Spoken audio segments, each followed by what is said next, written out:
শিবরাত্রি উপলক্ষে যদি এই মৃত্যুঞ্জয় মন্ত্রটি বলে শিবের মাথায় জল ঢালেন তাহলে শুভ ফল লাভ করবেন।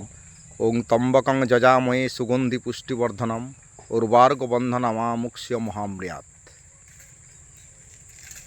তারপরেই জল ঢালার পরেই কিন্তু অবশ্যই ধূপ দ্বীপ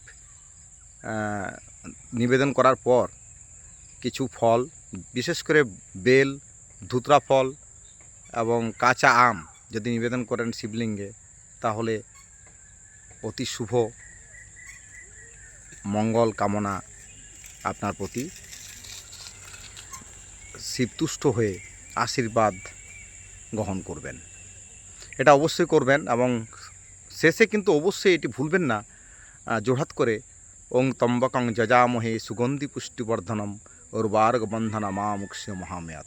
ওং নমঃ শিবায় শান্তায় করণত্ব হেতবে নিবেদয়ামি চাত্মাত্মং গতি পরমেশ্বর। এই বলে প্রণাম মন্ত্রটি বলে কিন্তু অবশ্যই শিবকে প্রণাম করবেন।